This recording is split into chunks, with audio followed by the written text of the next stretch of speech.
कुछ समय पहले कांचा बाघ, वीरू और गब्बर की दोस्ती के किस्से पूरे जंगल में मशहूर थे। तीनों में बहुत लगाव था। वीरा शेर के दो नाम थे। कांचा कभी उसे वीरू कहता और कभी वीरा। गब्बर जंगल का राजा था और अपने पूर्वजों की दी गई तीनों जादुई मणि से जंगल की रक्षा कर रहा था। एक बार तीनों दोस्त नदी पर पानी पीने जा रहे थे कि तभी गब्बर को अचानक से चक्कर आया और वो नीचे जमीन पर जा गिरा।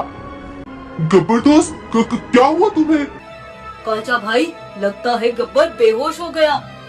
तब दोनों ने गब्बर को पीठ पर उठाया और वो गब्बर को गुफा पर ले आए और कांचा तुरंत हकीम भालू को बुला लाया। भालू हकीम गब्बर को देखकर बोला, लगता है वीर, तुम तीनों की दोस्ती अब ज्यादा दिनों तक नहीं चल पाएगी। गब्बर की बहुत उम्र हो चली है, इनके शरीर में बहुत कमजोरी है। मैं कुछ जड़ी बूटियां देता हूँ, तुम समय समय पर इन्हें देते रहना। हकीम भालू कुछ जड़ी बूटियां देकर वहां से चला गया, लेकिन वीर और कांचा ने अपने दोस्त गब्बर की बड़ी देखरेख की। लेकिन गब्बर की हालत दिन पर दिन बिगड़ती ही जा रही थी।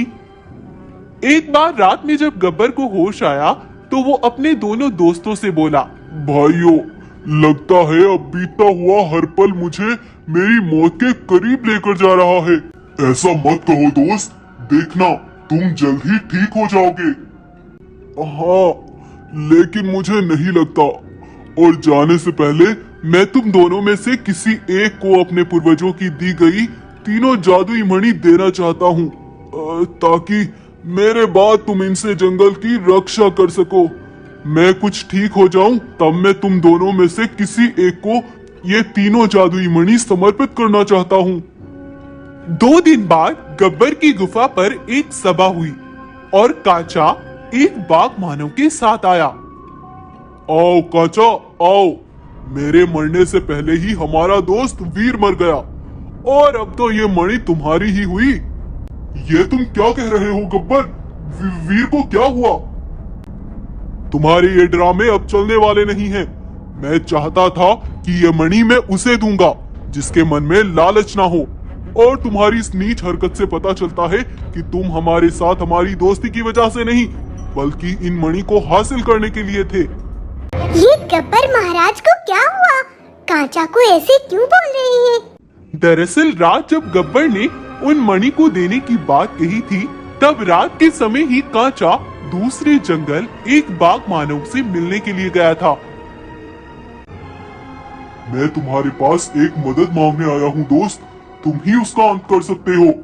किसका अंत करना है? कैसी मदद चाहते हो तुम? बाघ मानव भाई, हमारे जंगल पर एक शेर ने बहुत कहर मचा रखा है। वो सैकड़ों की तादाद में जानवरों का शिकार कर रहा है और हमारे महाराज से उनकी जादुई मणि छीनना चाहता है। उसका नाम वीरू है। तुम चिंता मत करो कांचा, वीरू ने अगर तुम्हारे जंगल के जानवरों को मारा है तो मैं उसे जिंदा नहीं छोड़ूंगा। फिर बाघ मानव वीरू को मारने के लिए उनके जंगल उसे ढूंढने के लिए निकल पड़ा और थोड़ी ही दूरी पर उसे वीरा दिखाई दिया। बाघ मानव वीरा के पास गया और बोला, क्या तुम वीरू को जानते हो? मैं उसका यहाँ पर खात्मा करने आया हूँ। लेकिन तुम वीरू को क्यों मारना चाहते हो भाई? कांचा बाघ ने मुझे बताया, वीरू ने यहाँ बहुत आतंक फैला रखा है और वो यहाँ के राजा की मणि भी छीनना चाहता है। अच्छा, तो ऐसी बात है। तो भाई, मैं ही वीरू हूँ और मैं ही वीरा हूँ, और जादुई मणियों को हासिल करने का मुझे कोई लालच नहीं। लेकिन मुझे मेरे दोस्त कांचा से इसकी उम्मीद बिल्कुल नहीं थी कि वो मणि के लालच में मेरी ही जान का दुश्मन बन जाएगा। तो कांचा मणि हासिल करने के लिए तुम्हें मरवाना चाहता था? हाँ, लेकिन ये बात तुम किसी से मत कहना, नहीं तो सबका दोस्ती से भरोसा उठ जाएगा। बाघ मानव वहां से जाने ही वाला था, लेकिन तभी गब्बर पीछे से निकल कर आया, क्योंकि गब्बर ने उनकी सारी बातें सुन ली थी। कांचा ने ये सब करके अच्छा नहीं किया, लेकिन कांचा को इसका जवाब हम अच्छी तरह देंगे। तुम जाकर उसे बताओ कि तुमने वीरू को जान से मार डाला और जादुई मणि देने के लिए गब्बर ने सभी जानवरों को इकट्ठा कर रखा है। और बाघ मानव यही बोलकर कांचा को गब्बर तक लाया था। इससे पहले मैं तुम्हें जान से मार डालूं, निकल जाओ यहाँ से। इस तरह गब्बर ने कांचा को जंगल से निकाल दिया और वो तीनों मणि वीरा को सौंप दी। और उसके कुछ समय बाद गब्बर का देहांत हो गया। मेरी इतनी बेइज्जती, इसका बदला तुझे बहुत भारी पड़ेगा वीरू। मैं वापस जरूर लौटूंगा।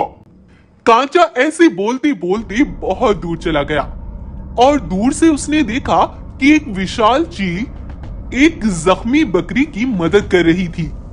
कांचा उसके पास गया और बोला, चील बहन, बिना मतलब ही इस जानवर की मदद कर रही हो। क्या तुम जानती हो इस बकरी की ये हालत किसने की? किसने इस मासूम को जख्मी किया है?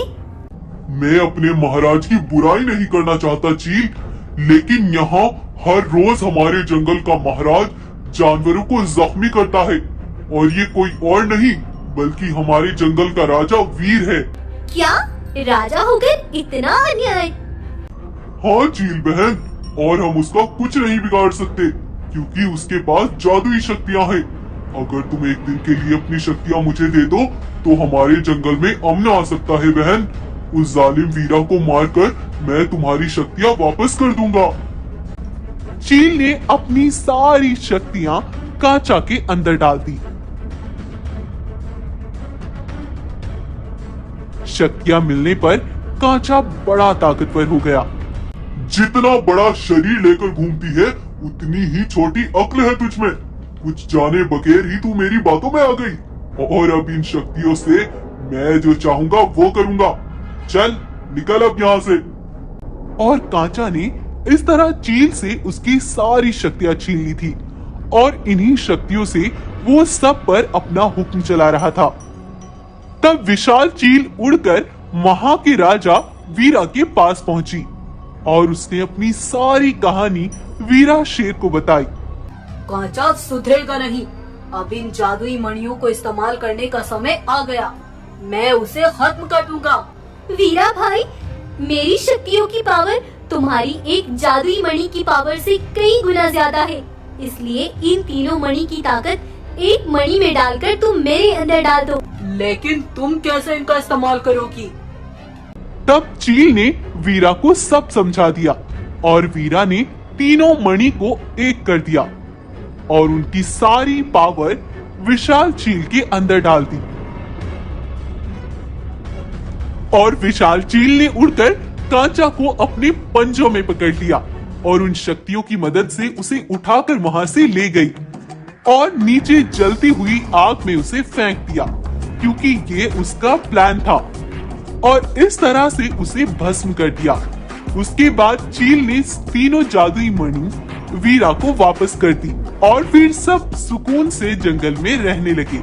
तो आपको आज की हमारी कहानी कैसी लगी हमें कमेंट करके जरूर बताएं और ये कहानी अगर आपको पसंद आई हो तो इसको लाइक करें और शेयर करें। Thank you.